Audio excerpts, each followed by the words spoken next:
Mandy is just treating the beams with anti-woodworm treatment. It looks like the woodworm is probably ancient and it might well have been treated in the past before, but with all these things it doesn't hurt to give it another coating. Yeah, we had a discussion yesterday, and all along the edge, although it looks okay from this side, it's rotten. It's rotten. It's been half eaten through. Yeah. There's holes. So instead of just patching up a little bit, we're going to take the whole section out. Yeah. 2 beams in, so there's a nice 2 beams to set the wood on, and then the gap. Yeah. And then, as you might have seen in previous videos, rodents, pine martens, rats, everything has eaten the floorboards.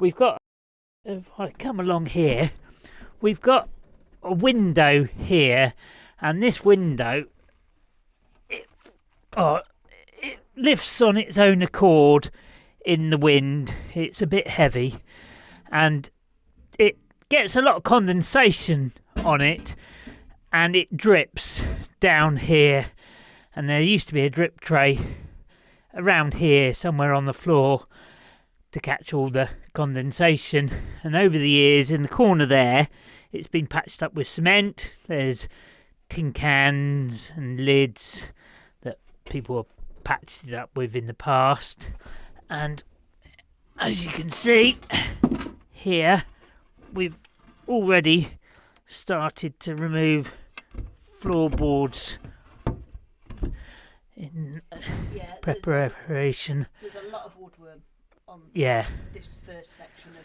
floorboards. As you can see here, this is woodworm here. And I just don't think it's worth trying to save it. No, I mean, if I put a lot of weight on there, I'd probably end up in the bedroom below.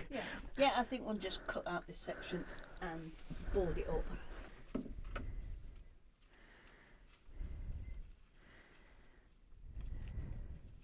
So you got a picture on it? The cruise. Activities of Club Saint George La something or other. Yeah. Date, December 1980. 45 years ago.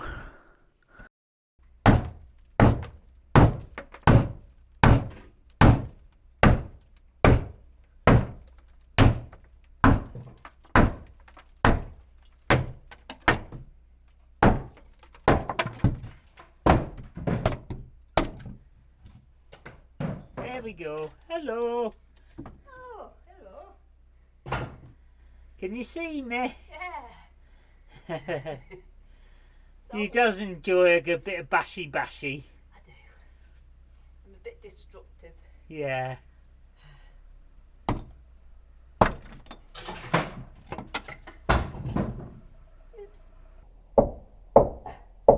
What did you hit these in with? They're rusted in, aren't they?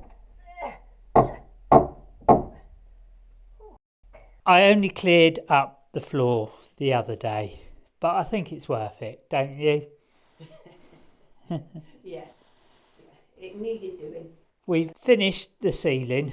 We had to use a bit of a patchwork quilt of remains of the bathroom floor, parts of another ceiling, you can see by the different colours of wood, but it's finished. One of the rat holes has been repaired with Pilchard's Pompon Rouge à la tomate et huile, which I think is tuna in red tomato sauce. So there you go. This room was supposed to be very elegant, wasn't it? It was supposed to be Louis the 15th. Yeah, very refined. Yeah, the polished plastered walls. Yeah. Elegant furniture. But instead, it's trying to look like a French farmer has married into royalty, isn't it?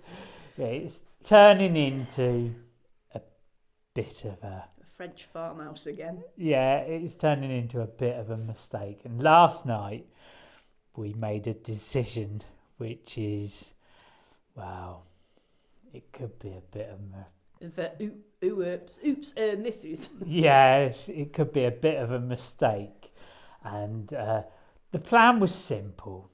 The fourth bedroom was supposed to be inspired by Louis the 15th. I think. Yeah.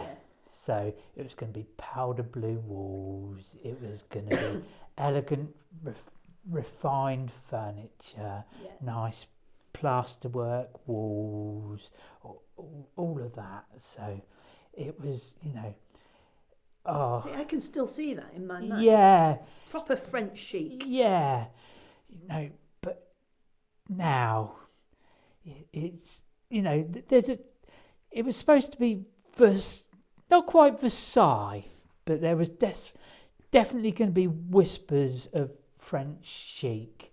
But now there's some, peasant in the corner, isn't there? Or definitely a farmer shouting with his wellies on. But something's gone wrong. But saying that, we've still got the option. Once the walls need basically mortaring, don't they? We're deciding to lime mortar the wall behind Well, it needs doing. It's got to be done anyway. But it doesn't mean that has to be the finish. Yeah, we can always plasterboard over. Yeah, insulation, this plasterboard. wall. Because the decision we're making is we're going to render, or lime mortar at least, this wall behind us. And at a later date, we can always put a moisture membrane over the top, insulation and plasterboard over the top. So that was the original plan. And we were going to put fake wooden panelling over the top, and it was going to be a lovely either powder blue or sort of like a nice sort of light sage green, and everything was going to be very elegant. You did that very well. Yeah. But now there's going to be a bit of a country accent in here now, isn't there? Oh. Well, I don't know. See, we don't have to have this as the finish. Yeah. It needs doing anyway, so I'm going to crack on and do it. But yeah. There's going to be a bit of, there's going to be a bit of tweed and some wellies at the door now, isn't there? And a little old shepherd's crook. Yeah. Something's gone wrong. There's going to be some mud by the door, I think, so we'll see. Is that the house speaking to us, though? Yeah, it could be. Time will tell. Time will tell, so we're going to start lime mortaring. Yeah. We've not got ideal lime mortaring weather. It was -10 last week, but we've decided to do it anyway. We've got a bit of a problem. It's the weekend. We've nearly finished the wall. However, the store that stocks our favourite brand of lime mortar has been out of stock of our favourite brand for the last 2 visits. As you can see, we've almost finished the wall, but not quite. And that is all we've got left. That is all we've got left. I think we might finished. Now, funny you say that. That's what I was thinking. However, I wasn't going to jinx it. I've just jinxed it. Just jinxed it now. I should have kept my mouth shut, shouldn't I? Yeah. So we're in a bit of bother. Well, we were doing all right until you opened your mouth. I did open my mouth, didn't I? Yeah. It's going to be close. It's going to be really close, so we'll have to keep you posted on this one. I think we might just do it. Yeah.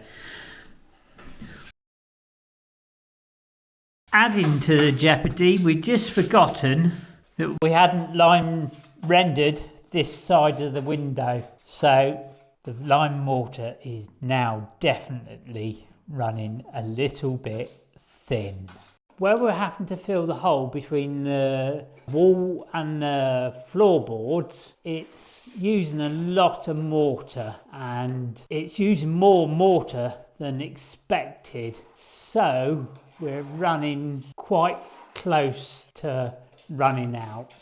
We managed to finish the wall. Yay! And we did have a little bit of lime mortar left, which means we don't have to drive around the whole area and see if they had any lime mortar left. Yeah. The only decision we got to make now is whether we're keeping this wall. If this was a room for a king, we should probably have fancy ceiling roses, shouldn't we? Rather than exposed oak beams. I don't know actually, because the old houses used to have beams, didn't they? Yeah, I suppose medieval times, but all our other rooms have got oak beams, so we're kind of keeping in theme, aren't we? Yeah, I like the oak beams. Yeah. The insulation we're using is made out of crushed rock, which sounds kind of mad, but they've turned it into some kind of natural wall. And it turns out it's actually incredibly effective. And we've used it in every room we've done so far, and the difference has been absolutely incredible. Before, in a room like this, the heaters would have been working absolutely constantly, but now hopefully they're barely tick over. The rooms should hold their heat and the house should feel completely different. We reckon it should pay for itself in a couple of years, and not long after that it should cover the cost of our fancy Wi-Fi heaters as well. So for anyone who's got an old farmhouse like this, it's one of those unglamorous jobs that really absolutely needs doing as soon as you buy a property. We've both had a very forgetful moment. This here is a hole eaten by rats. It also looks like it's been eaten by woodworm as well. I'm really not looking forward to repairing this bit of floor. We found the slate, but it's not slate, it's tin. And Mandy has already started to rip it off because she's so impatient. She couldn't wait. Sorry. Yeah. Sorry, not sorry.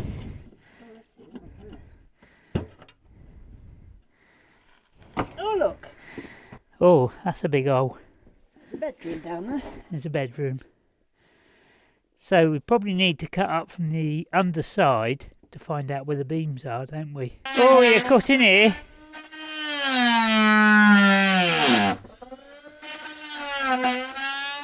Through.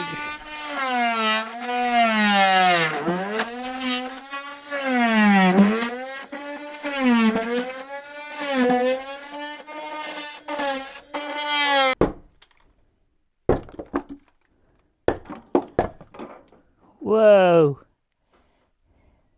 Hello. How do?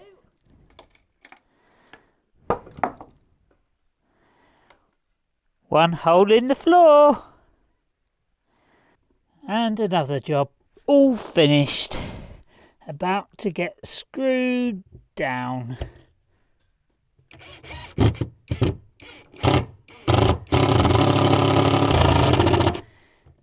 Just cutting the very last piece of insulation to go up.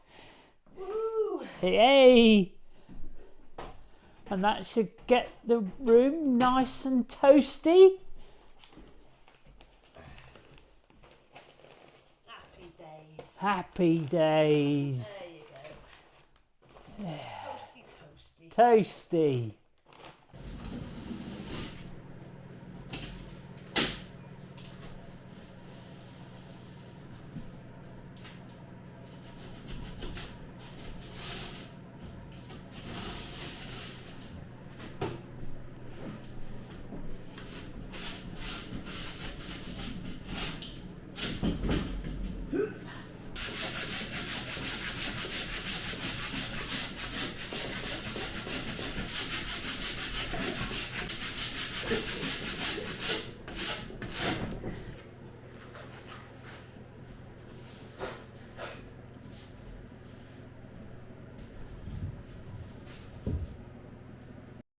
This is the last bit of ceiling board going up. The danger with blending two completely different styles, rustic farmhouse and clean, elegant panelling, is eventually the two have to meet. Over here, everything's behaving. We have elegant panelling, all razor sharp, perfectly aligned with my lovely green laser line, straight, controlled and very refined eventually. But step into what I call the crossover zone and things start to loosen up a little bit. The chestnut beams, they start to twist a little bit. There we go, drifting a little bit off a line. By the time we reach the ceiling, we are a good 2 or 3 finger widths off a line. A little bit further on, we're almost virtually half a hand width off a line, and then almost by the far side of the room we're falling back into line again. And just as you think we're regaining order, we meet the chaos of the lime mortared wall. No straight lines there, no symmetry, just centuries of movement and character. Yeah, that refuses to conform at all. So two worlds are really colliding there. Rustic farmhouse looks great on its own, but when it collides with plastered walls, it can just look unfinished, and that's not ideal. We've been uncovering a few secrets, and Mandy's done an absolutely incredible job of removing multiple layers of pink paint from all of this brass work on this old lock. And what you think is actually the cover for where the key went in is the locking mechanism. Look at that. That is absolutely brilliant. I love it. It's got the manufacturer's initials, LD. So yeah, I love that. And over here, have a look at this stone. It's probably not going to show up on camera because it always refuses to. Have we got multiple parallel lines there, capital T there, there's an X there, capital A there, there's a D there. I think this symbol is an inconjunct. There's a, looks like a triangle or something there, but there's a little, I think that's a sort of another symbol there, but yeah. Could just be stonemasons, scratches. So yeah, but we got them all over the property by our well. We got ones with like wavy lines, circles, squares, triangles, and all sorts. So very interesting. And over here, there's another stone with, there's an X there. So yeah, could be Anglo-Roman, ancient Vinta, just scratches. I'm afraid that secret's lost in time. Very interesting, eh? The ceiling is now tape and jointed. It is finished, and so are my shoulders. So we've been doing other jobs apart from just decorating. Mandy's been out in the garden and sowing plenty of seeds ready for spring. Yeah, getting all ready. We've also been out and about collecting antiques from charity shops, antique shops, just people's houses really, and that's legally, not just we haven't been just nicking them, but we've bought log burners, chairs, and we've bought light fittings. Now we're gonna have a bit of a rearrange, aren't we? Because some of the chairs are going to move around between sort of various rooms, but now the sort of like the colour schemes in various rooms are really getting sorted. We're going to sort of rearrange things so things match and blend a little bit better. And we've decided that the light fittings in certain rooms don't really work so well. Well, it's not that they don't work well, but they'll work better in other rooms. And we found this light fitting, and it literally cost us peanuts. I mean, about the same price as a bag of peanuts. Yeah. And it looked like it had spent most of its life in a farmer's field and a pigsty basically, and it took hours for us to wash it, and yeah, it was disgusting. So we thought, oh, that'll look all right in this room. But then we thought, well, the one in our hobby room would look a lot better in here. But then we went online and we saw some which we thought, wow, they would look absolutely fantastic in our dining room or our hobby room. And then we thought, well, why don't we have a complete rearrange of the whole house? So, yeah, you see how our mind works. So, Yeah, so one find for nothing has led to you having to go around and change every light fitting. Yeah, and then we thought, well, this room is a little bit too farmer, and it's not really fit for a king, is it? So we're going to try and realign it with our original thoughts of making it a bit more royal, a bit more regal, and it needs more colour, and I think it needs to be invigorated. So, yeah. There's a lot of stonework showing for it's a bit beige. So I think we need to, liven it up a little bit. So it needs to be a little bit more antique. It needs to be livened up. So, yeah. We're going to see what we can do and make it more fit for a king. I think so. Yeah. So, as usual, folks, give us a bit of the old like and subscribe. He does like that. And leave a comment or two. Yeah, love reading those. Love reading those. And if you can find that hype button, give it a press. Of that. Yeah. Au revoir. Au revoir.